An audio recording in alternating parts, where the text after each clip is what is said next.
मला तुम्ही सगळेजण कुटुंबातलं एक सदस्य मानतात हे माझं खूप मोठं भाग्य आहे. आणि म्हणूनच मी जनसंवाद हा शब्दच काढून टाकलेला आहे. कारण ते मन की बात वन की बात ते सगळं तिकडे, आपल्याकडे ती दिल की बात आहे. दिल की बात. कारण मनामध्ये काळबेर असू शकतं पण हृदयामध्ये नाही. आमच्या हृदयामध्ये राम आणि हाताला काम. आणि म्हणूनच तुम्ही पाहिलं असेल की गेले काही दिवस मी सुरुवात जी केली होती ती कल्याण लोकसभा मतदारसंघ, परवा 2 दिवस होतो रायगड मतदारसंघ लोकसभा, आज हा सिंधुदुर्ग रत्नागिरी मतदारसंघाचा मी संवाद तुमच्याकडून सुरू करतोय. म्हणजे चांदा ते बांधा म्हणतात, मी बांध्यापासून चांद्यापर्यंत जाणार आहे. मी बघतोय मुद्दा म्हणून शिवसेना कोणाची, शिवसेना कोणाची, मी तेच तुम्हाला विचारायला आलेलो आहे. आणि आज देखील सगळेजण म्हणजे इथला डबल गद्दार, नाव घ्यायची गरजच नाही, हे काय काय त्यांची नावच होतात. त्यांना सत्तेची खुर्ची मिळाली, ऊब मिळत असेल, पण गद्दारीचा शिक्का त्यांना आणि त्यांच्या कुटुंबियांवरती जो कपाळाला लागलेला आहे तो कधी आयुष्यात ते पुसू शकत नाही. आपल्याकडे आले होते, मी एका अपेक्षेने घेतलं होतं. मला वाटलं होतं माणूस बरा दिसतोय, दररोज म्हणजे दर आठवड्याला दर 15 दिवसांनी शिर्डीला जातात साईबाबांचं दर्शन घ्यायला. म्हटलं देवा धर्माचा माणूस दिसतोय, श्रद्धा आणि सबुरी, पण कोणत्याही पक्षावरती श्रद्धा नाही आणि थांबण्याची सबुरीच नाही. आणि आता भास्करराव काहीतरी सांगत होते, पुढच्या सभेत सांगा तांदळाचा किस्सा, काहीतरी तांदूळ वगैरे टाकतात असं म्हणतात, मला नाही माहिती. तर ही अशी सगळी माणसं, तेव्हा सुद्धा मी घेतलं होतं की जरा माणूस बरा दिसतोय, पण कसं काय आणि कसं काय. कारण म्हणजे बाहेरून आल्याबरोबर त्याला उमेदवार दिली, तुम्ही सुद्धा निवडून दिलं, मी त्याला तेव्हा मंत्री केलं, पण पुन्हा ते आहे ते गद्दारी नसा नसा भिडली म्हटल्यानंतर गद्दार तो गद्दार असतो, कधी इमानदार होऊच शकत नाही, होऊच शकत नाही. मी आता विमानतळावरती उतरल्यानंतर काही पत्रकार आले होते तिकडे, तिथले काही समोर आले असतील, अमुक ह्याच्यावरती बोला, तमुक ह्याच्यावरती बोला. परवा जो एक गोळीबार झाला, आला ना तुमच्यापर्यंत आवाज, कोणी केला हे आता म्हणजे तुम्ही लक्षात घ्या की शिवसेनेने कोकणला कसं वाचवलं आणि तुम्ही सुद्धा कसे वाचलात. तेव्हा जर का विनायक राऊत आणि आपले सगळे लोक तुम्ही निवडून नसते दिले तर आज कोकणची काय हालत झाली असती. त्याच वेळेला तुम्ही गुंडांना चेचून टाकलं, ठेचून टाकलं. आता जी काय वळवळ एका मतदारसंघात राहिले ती सुद्धा या वेळेला सुपडा साफ करून टाकायची. हे गुंडांचा सुपडा साफ नाही, कोकण एकदम साफ करून टाकायचं. जसं मध्ये मोदीजींचे फोटो आले ना मंदिरात साफसफाई करताना, चकचकीत लादी, अरे फोटो आहे, मी ते तुम्हाला सांगतोय. फोटो म्हणजे लादी चकचकीत, आजूबाजूला कोणीही नाही, आणि हे घेऊन लादी पुसतायत किंवा लादी खराब करतायत, लादी पुसतायत. तसं तोच झाडू घेऊन यावेळेला जो एक मतदारसंघ राहिलाय तिकडनं सुद्धा घाण साफ करून टाकायची. इथून तर करायचीच आहे, सावंतवाडी तर करायचीच, आणि बाजू सुद्धा एक जी आहे ती करायचीच. बाकी वैभव तर बसलेलं आहे, त्यांनी गेल्या वेळेला साफ केलेली आहे. आणि तुमच्या आशीर्वादाने विनायक राऊतांनी लोकसभेत सुद्धा साफ करून टाकलेलं आहे. गणपत गायकवाडने जो गोळीबार केला त्याचं पटकन ते व्हिडिओ चित्रीकरण बाहेर आलं. कोणी मागितलं होतं? सीसीटीव्ही फुटेज कोणी मागितलं होतं? आलं. मी मुद्दामून तुम्हाला या गोष्टी सांगतोय कारण कोणी न मागता गणपत गायकवाडने केलेल्या गोळीबाराचं सीसीटीव्ही फुटेज हे तुमच्यापर्यंत पोहोचलं. पण लबाडाने जो एक निकाल दिला आणि शिवसेना मिंद्याची सांगितली, यांची शिवसेनेची घटनाच नाही, शिवसेनेमध्ये पक्षप्रमुख पदच नाही, मग ती सुद्धा जी आम्ही फिल्म दाखवली त्याचे चित्रीकरण आमच्याकडे नाही मागितलं, आयोगाकडे मागितलं. आयोगाने सांगितलं आमच्याकडे नाही, आणि ते चित्रीकरण आम्ही जनतेच्या न्यायालयात तुम्हाला समोर ठेवलेले. हा फरक लक्षात घ्या. हे जरा मला बोलू द्या ना जरा थोडा वेळ. तर हे चित्रीकरण दाखवावं लागलं. पण गणपत गायकवाडांचं चित्रीकरण हे कोणीही न मागता दिलं सोडून. आणि गणपत गायकवाडांचं जे काही चित्रीकरण आहे, सीसीटीव्ही फुटेज, गरजच नाही, कारण गणपत गायकवाडांनी ते कबूलच केलेलं आहे की होय मीच याला गोळ्या घातल्या. आणि गोळ्या का घातल्या त्याची चौकशी होणार आहे की नाही. मी गणपत गायकवाडांची बाजू घ्यायला आलेलो नाही, अजिबात नाही. पण गणपत गायकवाडांनी सांगितलं की हा मिंदे जर का राज्याचा मुख्यमंत्री असेल तर या राज्यात गुंडांची पैदास होईल. आणि या मिंदेनीच मला गुंड बनवलं. कारण ज्या वेळेला पोलीस स्टेशनच्या आवारात गणपत गायकवाडांच्या मुलाला धक्काबुक्की झाली, मारहाण झाली, तेव्हा पिसाळून एक बाप म्हणून मी गोळीबार केला, असं गणपत गायकवाडांचं स्टेटमेंट आहे. आणि त्याहीपेक्षा पलीकडे जाऊन एका जागेचा वाद असेल कोण बरोबर कोण चूक, न्यायालय ठरवेल. पण त्याच्या बरोबरीने त्यांनी एक स्टेटमेंट दिलेलं आहे की माझे करोडो रुपये मिंदेंकडे आहेत, करोडो रुपये. मिंदे आणि मिंदेच्या पोरांनी कदाचित त्यांच्या वाटेत येणारा काटा त्याला उचकवून असा बाजूला केला असेल की आता तुरुंगात चढला की त्या मतदारसंघात कोणीच राहणार नाही आपल्याला विरोध करायला. गणपत गायकवाड कदाचित तुरुंगात जातील, आज हे तुरुंगातच आहेत. गुन्हा सिद्ध होईल कारण त्यांनी कबुलीच दिलेली आहे. पण मिंदेंकडे करोडो रुपये आहेत आणि मिंदेंमुळे याला गुंडगिरी करावी लागली. त्या माणसाला काही शिक्षा होणार आहे की नाही, त्याचा राजीनामा, त्याला अटक होणार आहे की नाही. आता बघूया मोदी गॅरंटी कोणाला पावते. मिंदेला पावते की त्यांच्याच भाजपच्या आमदाराला पावते ते बघूया. मोदी गॅरंटी येतात नाही 19 तारखेला. कुछ भी करो, भ्रष्टाचार करो, भाजपा में आ जाओ, आपको पद मिलेगा, मोदी गॅरंटी आहे. 19 तारखेला येतात मोदीजी. बघू या पद्धतीने तुम्ही जर का कारभार करणार असाल तर कठीण आहे. मोदीजीने मला एकच सांगायचं की मोदीजी आम्ही तुमचे शत्रू नव्हतोच, आजही शत्रू नाहीच. आम्ही तुमच्या सोबत होतो, शिवसेना तुमच्या सोबत होती. गेल्याही वेळेला आम्ही युतीचा प्रचार केला होता. आमचे विनायक राऊत आणि सगळे इथून जे निवडून आले म्हणून तुम्ही तिकडे पंतप्रधान बसलात. पण नंतर तुम्ही आम्हाला दूर टाकलं. आज देखील आम्ही हिंदुत्व सोडलेलं नाही, सोडू शकत नाही. भगवा झेंडा आमचा कायम आहे. पण या भगव्या झेंड्यामध्ये छेद मारण्याचं काम भाजपा करते. मोदी साहेब, हे सगळी तुमची जी काही पिलावळ आहे ना, यांनी जर का आजपर्यंत देशाचं काम केलं असतं तर तुम्हाला ही पक्ष फोडाफोडीची वेळच आली नसती. लोकांनी पुन्हा तुम्हाला डोक्यावर घेऊन निवडून दिलं असतं. सगळे ED, income tax, CBI, police, जरा देशामध्ये फिरा ना. आम्ही जसे फिरतो तसे फिरा. उद्धव ठाकरे काय कोकणवासी काय म्हणतायत हे इथे विनायकजी तुम्ही सांगितलं. मी या काय काय गोष्टी मी आता लक्षात पण ठेवलेलं नाही. कोकणासाठी मी काय केलं. मेडिकल कॉलेज परमिशन दिली ना की नाही दिली. त्याच्याही आधी मी एका मेडिकल कॉलेजला परमिशन दिली होती. आता मला काय माहिती तिकडे मेडिकल कॉलेज उघडले तर कोंबड्या ठेवायचं कारखाने उघडले, गोदाम उघडले. पण मी पक्ष नाही पाहिला, माणूस नाही पाहिला. माझ्या कोकणामध्ये एखादी चांगली गोष्ट होत असेल तर कोणी असेल माझी जबाबदारी आहे. मी त्याच्या आड येणार नाही. चांगल्या गोष्टीच्या आड मी कधी आलेलो नाही, येणार नाही. अगदी माझ्या विरोधकांनी ती करत असला तरी मी आलेलो नाहीये. ही वृत्ती आहे आमची. याला शिवशाही म्हणतात. पण हे सरकारचं मेडिकल कॉलेज होऊ नये म्हणून कोण तिकडे जाऊन बसलं होतं, झारीतले शिवप्रचारक कोण होतं, याचं नाव मला घ्यायला लावू नका. मला थेट त्या मग आरोग्यमंत्र्यांशी बोलावं लागलं, मनसुख मांडविया, कारण ते माझ्या परिचयाचे आहेत. मी त्यांना बोललो आणि त्यांना सांगितलं की तुम्ही अशा अडकाठ्या आणू नका. तुमचा कोणतरी बोलतोय म्हणून तुम्ही माझ्या जनतेवरती का अन्याय करता.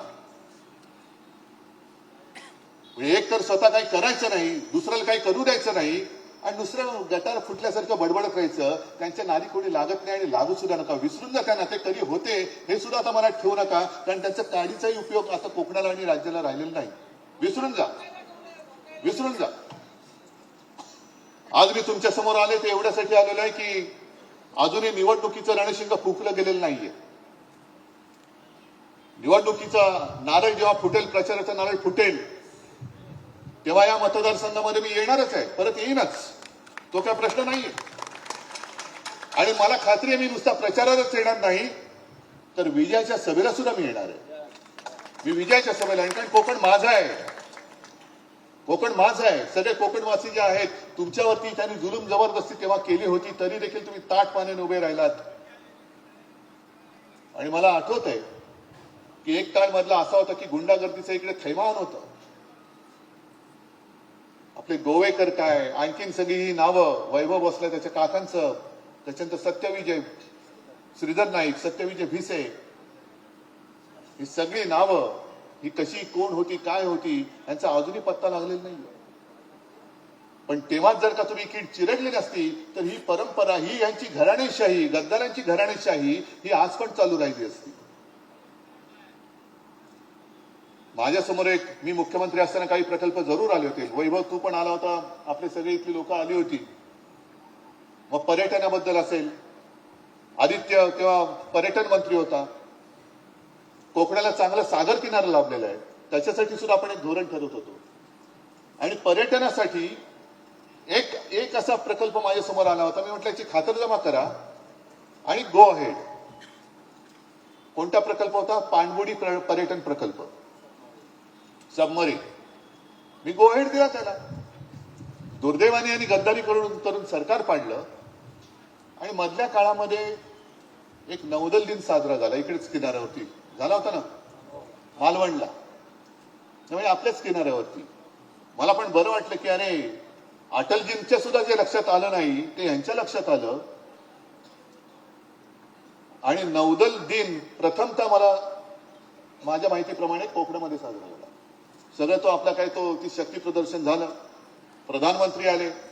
माझी अशी अपेक्षा होती की प्रधानमंत्री पहिल्यांदा किंवा काही वर्षानंतर कोकणात येत असतील तर कोकणाला काहीतरी भरघोस देऊन जातील. कारण निसर्ग चक्रीवादळात आले नाहीत टोकतेच्या वेळेला आले नाहीत. त्या संकटामध्ये एक पैसा त्यांनी महाराष्ट्राला दिला नाही ना कोकणाला दिला ना महाराष्ट्राला दिला. अवकाळीचा पैसा दिला नाही संकटात पैसा दिला नाही. आता महाराष्ट्र आपल्या ताकदीवरती उभा राहतोच आणि महाराष्ट्र नुसता ताकदीवरती स्वतः उभा नाही राहत तर स्वतःच्या ताकदीवरती देश सुद्धा उभा करतो. ही महाराष्ट्राची ख्याती आहे. पण मला असं वाटलं होतं की पंतप्रधान येत आहेत काहीतरी भरघोस देऊन जातील. दिलं काहीच नाही. जाताना पाणबुडी तो सबमरीन प्रकल्प गुजरातला घेऊन गेले. म्हणजे तुम्ही येताय आता मला अशी भीती वाटते की ते आता महाराष्ट्रात वारंवार यायला लागलेत. देण्यासाठी येत नाहीयेत. मला भीती असे वाटते की जिथे येतात तिकडनं काय ते गुजरातला घेऊन जाण्यासाठी येतात की काय इकडे चल दे काय इकडे घे. हे असे पंतप्रधान आपल्याला पुन्हा पाहिजेत. मी मुद्दामून कारण हे पाठ करून बोलणं फार अवघड आहे. तुम्हाला जर मी आज सांगितलं की चला निवडणुकीच्या कामाला लागा म्हणजे काय करणार तुम्ही? निवडणुकीच्या कामाला लागा म्हणजे काय? नुसतं ओरडत घोषणा देत फिरणार? तसं नका करू. ज्याप्रमाणे आता त्यांचा एक तो रथ फिरतोय मोदी सरकार मोदी सरकार. आणि एक गोष्ट मला खूप समाधानकारक वाटते की गावकरी त्यांना अडवतायत. महिला पुढे जाऊन अडवतायत. अधिकाऱ्यांना विचारतायत अरे हे मोदी सरकार आहे की भारत सरकार आहे? भारत सरकार असताना तू मोदी सरकार कसं काय लिहू शकतो? देशाचं नाव बदलून तुम्ही भारताच्या ऐवजी मोदी ठेवलेत का? नाही पण आमच्या योजना त्याला योजना तर आल्या नाहीच पण योजना मोदी सरकारच्या आहेत का भारत सरकारच्या? म्हणजे आता सुद्धा माझ्या फोनमध्ये एक शेतकऱ्याचं रेकॉर्डिंग आहे. हल्ली त्यांनी फोन सुरू केले. तुमच्यापैकी पण काही जणांना आले असतील. बरोबर नंबर घेतात मग विचारतात आपण भास्करराव जाधव का? तर भास्करराव म्हणतात हो मीच. हा काय तुमच्याकडे तुम्हाला केंद्राच्या योजना कळल्यात का? हो कळल्यात. मग तुम्ही पुन्हा भाजपला मतदान कराल का?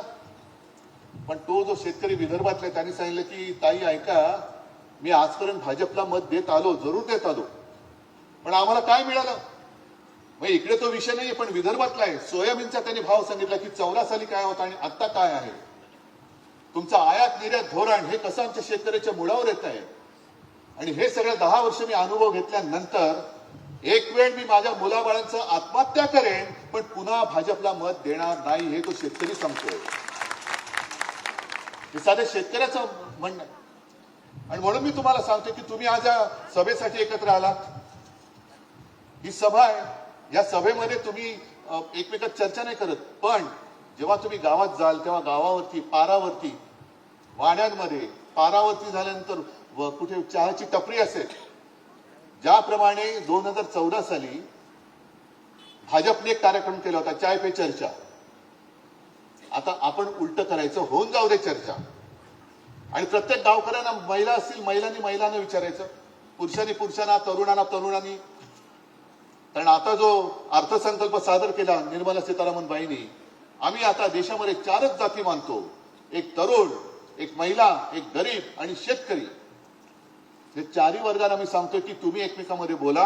आणि तुम्हाला गेल्या 10 वर्षांमध्ये म्हणजे मोदींनी जी एक योजना जाहीर केली होती 14 साली, की आम्ही प्रत्येक शेतकऱ्याला प्रत्येक एकरात त्याच्या पिकाप्रमाणे किती खर्च झाले तो काढणार, त्याच्यामध्ये मग आणखीन 50% नफा असं काहीतरी त्यांनी धरला होता, तो त्याच्यात ऍड करणार आणि तो जी रक्कम येईल ती हमी भाव शेतकऱ्याला देणार.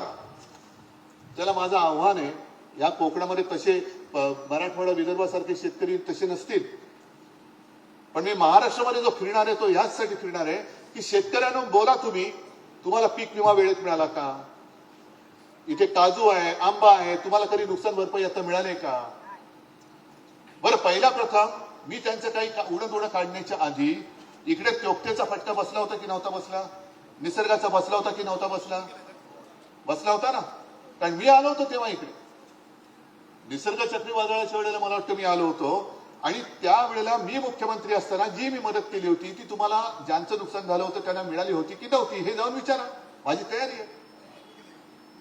पण हे नुसतं घोषणांचा पाऊस पडतायत आणि अंमलबजावणीचा दुष्काळ असेल तर दुष्काळात 13वा महिना असलेले मोदी सरकार आपल्याला नको, अजिबात नको. आम्हाला आता देशामध्ये 5वी बहुमताचं हुकुमशहाचं सरकार नको.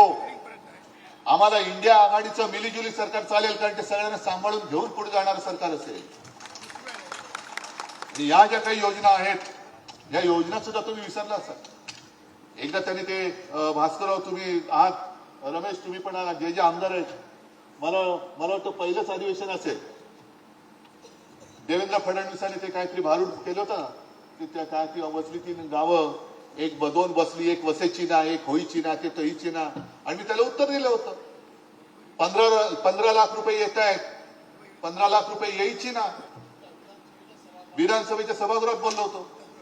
तसं ह्या ज्या काही घोषणा आहेत, जनधन योजना म्हणजे मला काय माहिती नाही कोणाला किती मिळाल्या, उज्ज्वला योजना, आयुष्यमान भारत योजना, प्रधानमंत्री भारतीय जन औषधी योजना, ही मुळामध्ये काँग्रेसची योजना होती, त्यांनी नाव बदलून परत दिलं. पंतप्रधान स्वनिधी योजना म्हणजे पंतप्रधानांचा स्वतःसाठी काही निधी असेल का, पीएम केअर फंडासारखा, कल्पना नाही मला, पण त्या योजनेचं नाव प्रधानमंत्री स्वनिधी योजना आहे. हे प्रधानमंत्रींचा स्वतःसाठी निधी आहे का, देव जाणे, असेल सुद्धा. जलजीवन मिशन योजना, पीएम किसान योजना, प्रधानमंत्री मत्स्य संपदा योजना. आता हा माझ्या कोकणाशी संबंधित भाग आहे. किती जण इकडे मासेमारीवरती किती जण आहेत, आपल्याकडे कोळी बांधव किती आहेत, त्यांना प्रधानमंत्री मत्स्य संपदा योजना याच्यातला किती लोकांना लाभ मिळाला. पण माझी माहिती अशी आहे की या योजनेचा जास्तीत जास्त लाभ हा गुजरातला मिळालेला आहे. हे सगळं गुजरात गुजरात गुजरात. आम्ही काय असेच पडलेलो टोनगे. या पुढच्या ज्या योजना आहेत, स्वामित्व योजना, उडान योजना, आत्मनिर्भर भारत योजना, स्वच्छ भारत योजना, बेटी बचाओ बेटी पढाओ योजना, संसद ग्राम योजना, त्याच्यानंतर 100 जवळपास तरी स्मार्ट सिटी करण्याचं सांगितलं होतं. किती स्मार्ट सिटी झाल्या देशामध्ये. हे निवडणुकीच्या कामाला लागा म्हणजे हे काम करा तुम्ही. नुसतं त्या निवडणुकीच्या तोंडावरती जर आपण गेलो आणि त्यांचे वाभाडे काढले तर लोक म्हणतील अरे हे बोलणारच कारण विरोधी पक्षात आहेत. तसं नाहीये. मी कोणाचाही विरोधक नाही, मी विरोधक हुकुमशहाचा आहे आणि मी विरोधक खोटारड्यांचा आहे. आजपर्यंत आम्ही तुमच्या सोबत होतो, 25-30 वर्ष राहिलो. आम्हाला वाटलं होतं की काहीतरी चांगलं होईल, पण चांगलं न होता जर तुम्ही आता सरकार म्हणजे काय, आपले ज्या वेळेला मनोज जोशी मुख्यमंत्री होते त्या सुमारास तुम्हाला सगळ्यांना कल्पना आहे, कारण बरेचसे तुम्ही मुंबईकर आहात, तुमचे नाती गोती मुंबईत आहेत. मुंबईमध्ये गँगवॉर फोफावलं होतं. गँगवॉर माहिती ना, म्हणजे रेल्वे स्टेशनवरती पण गोळ्या घातल्या जायच्या. कोणी कोणाला पण दिवसा कधी बातमी आहे की आज ह्याला उडवलास, त्याला उडवलास, त्याला उडवलास, ह्याला उडवला. आणि आपल्या युती सरकारने ते गँगवॉर मोडून काढलं होतं. आता दुर्दैव असं दिसतंय या सरकारमध्येच गँगवॉर सुरू झाले. एक मिंदेची गँग, एक भाजपची गँग, तिसरी गँग अजून दिसायची ना, पण ती आहे. कारण ती 70,000 कोटीच्या त्या सिंचन घोटाळ्यात बुडलेली आहे म्हणून तिला डोकं नाही वर काढताय. वर येत नाही, ती पाणबुडी सारखी खाली गेलेली आहे. पण हे गँगवॉर जर सरकारमध्ये होणार असेल तर मला मोदीजींना परत सांगायचे की मोदीजी, तुमच्या त्या सत्तेच्या हव्यासापायी तुम्ही भाजप इकडे संपवून टाकलात. विरोधी पक्षाला संपवायला निघाले कारण नसताना, पण जे बाजार बोंडगे, बेडकं आणि भेकड भाकड माणसं तुम्ही तुमच्या पक्षात घेतली, अगदी इथला सुद्धा जो गद्दार तुम्ही घेतला, भेकड माणूस, हिंमत नाही. या भेकडांना घेऊन, भेकडांची फौज घेऊन तुम्ही माझ्या निष्ठावंतांच्या फौजेवरती चाल करून येताय. आणि तुमचा पक्ष शिल्लक राहिलाय कुठे? जर तुमचा उपमुख्यमंत्री आहे, देवेंद्रने मला सांगायचे की तुम्ही पाव उपमुख्यमंत्री झालात, पुन्हा येईन घोषणा करताना मोठे होतात. म्हणजे आता तुम्ही त्यांना काय म्हणता? मी नाही म्हणत. म्हणजे घोषणा करताना काय होते आणि आता झाले चिराट. म्हणजे एवढं ते काय टरबूज, त्याचं झालं चिराट. तरी तुम्हाला काय पटत नाही, तरी तुम्ही अजूनही धंदे करताय फोडाफोडीचे. अहो, रात्र जागून मी आजारी असताना, मी जेव्हा काही हालचाल करू शकत नव्हतो, तेव्हा तुम्ही हुडी वगैरे घालून या सगळ्या काळ्या रात्रीच्या ज्या काही करामती केल्या त्या तुमच्या पक्षावरती उलटल्या जातात. तुमचा पक्ष संपलाय, तुमचा पक्ष संपलाय. माझी शिवसेना आहे तिकडेच उलटा आणखीन वाढले, फोफावले, आणखीन फोफावले. जिथे जातोय तिथे माझ्यासोबत लोक येत आहेत. आणि विशेष म्हणजे हिंदू तर आहेच, पण रायगडच्या 2 दिवसाच्या दौऱ्यात मोठ्या प्रमाणात मुस्लिम लोक बरोबर आले होते. कारण त्यांना पण कळते की अरे यांचं हिंदुत्व वेगळं आहे. यांचं हिंदुत्व म्हणजे धर्मामध्ये आगी लावणार हिंदुत्व नाहीये. आमचं हिंदुत्व हे घरातली चूल पेटवणार हिंदुत्व आहे आणि तुमचं हिंदुत्व हे घर पेटवणार हिंदुत्व आहे. आणि म्हणूनच मी हा संवाद दौरा सुरू केलेला आहे. कारण तुमच्याशी तुम्हाला कळलं पाहिजे की अरे आहे कोणतरी यांच्याशी लढणार आहे. ही लढाई मी लढतोय, ही लढाई तुमच्या ताकदीवरती लढतोय, तुमच्या भरोशावरती, तुमच्या आशीर्वादावरती. अजूनही भारतीय जनता पक्षाला कळत नाही की हा उद्धव ठाकरे एकटा याचा पक्ष फोडला, पक्ष चोरला, निशाणी काढली. यांच्या लोकांवरती आम्ही ईडी, इन्कम टॅक्स, सीबीआय सगळं लावतोय, तरी सुद्धा उभा कसा? कारण उद्धव ठाकरेचा जीव हा समोर बसलेला आहे. उद्धव ठाकरेची ताकद ही समोर आहे. आणि ही ताकद, यांचं संरक्षक कवच जोपर्यंत हे माझं वडिलोपार्जित कवच आहे. होय, मी घराणेशाहीचा वारसा घेऊन पुढे चाललेलो आहे. आणि हे जोपर्यंत माझ्या सोबत आहे तोपर्यंत असे किती गद्दार होत, मला त्याची पर्वा नाही. कारण गद्दारांना गाडण्याची मला गरजच नाही. तुम्हीच बसलेत तिथल्या तिथे चिराट्यासारखं ते फोडून टाकाल तुम्ही. आणि ही निवडणूक ही फार महत्वाची. दरवेळेला निवडणूक ही महत्वाची असतेच, पण यावेळेची निवडणूक ही फार महत्वाची. ती एवढ्यासाठी आहे की दरवेळेला 26 जानेवारीला आपण प्रजासत्ताक दिनाच्या शुभेच्छा देतो. हल्ली ते एक मोबाईलमुळे ते झालंय, happy Ganpati Chaturthi, happy Diwali, happy new year, happy ते. तसं प्रजासत्ताक दिनाच्या पण शुभेच्छा. मला फक्त एवढीच भासते की जर यावेळेला पुन्हा हे राक्षस तिकडे बसले, ज्यांनी गँगवॉर आज मुंबईमध्ये सुरू केलेले आहे, हेच जर का पुन्हा तिकडे बसले तर पुढचा 26 जानेवारी उजाडणार नाही, प्रजासत्ताक दिन असणार नाही. तो हुकुमशाह सत्ताक दिन आल्याशिवाय राहणार नाही. आणि त्याच्यासाठी तुम्हाला सर्वसामान्य जनतेला एकवटून ही हुकुमशाही गाडावी लागेल. आणि मला खात्री आहे की या उन्हामध्ये, कारण आता अजूनही फेब्रुवारीचा पहिला आठवडा आहे, निवडणुका तर मार्च एप्रिलमध्ये रणरणत्या उन्हामध्ये होणार, पण आज सुद्धा उन्हामध्ये तुम्ही आलात. आज तर रविवार, म्हणजे खरं कोंबडी चोराचा नाही, कोंबडी वड्याचा वार. तरी देखील तुम्ही आलात म्हणजे तुम्ही निश्चयाने आलेला आहात. अनेकदा आपण टीव्हीवरती बघतो की यांच्या बैठकीमध्ये, मिटिंगमध्ये खुर्च्याच खाली असतात. आमच्याकडे जे उभे आहेत त्यांना खुर्च्याच नाहीये, कारण इकडे एक सुद्धा भाड खाऊ नाही आलेला, इकडे एक सुद्धा भाड खाऊ आलेला नाही. माझ्याकडे खाण्याची माणसं नसतात, माझ्याकडे रक्ता मांसाची आणि माझ्या हृदयाशी जोडली गेलेली माणसं असतात. आणि या सगळ्या तुमच्या माझ्या हक्काच्या, नात्याच्या, रक्ताच्या जनतेवरती भरोसा ठेवून मी लढाईला उभा राहिलेलो आहे. सोबत राहणार आहात, सोबत राहणार आहात. पण ज्या पद्धतीने त्रास देत आहेत, जुन्या जुन्या केसेस बाहेर काढतायत, अरे काढा, थोडे दिवस आहेत, नंतर आमचे दिवस येतील तेव्हा बघा कशी तुम्हाला. जाऊ दे, आता काही शब्द बाळासाहेबांचे आठवतात पण मला बोलता येत नाही. उद्धवसाहेब ठाकरे आमची ठीक आहे. आम्ही सोबत आहोत. चक्रीवाढ व्याजासह, भास्करराव म्हणतात व्याजासह चुकता करू, म्हटलं नाही, चक्रीवाढ व्याजासह. आणि एकदा असं त्यांचं डिपॉझिट जप्त करायचं की सगळं सावंतवाडी विधानसभा असेल, हा सिंधुदुर्ग रत्नागिरी असेल, इकडे जे आपल्या अंगावरती आले त्यांचं नाव पुढची पिढी विसरून गेली पाहिजे. आहे तयारी? ठीक आहे, सगळ्यांना शुभेच्छा देतो. जय हिंद, जय महाराष्ट्र.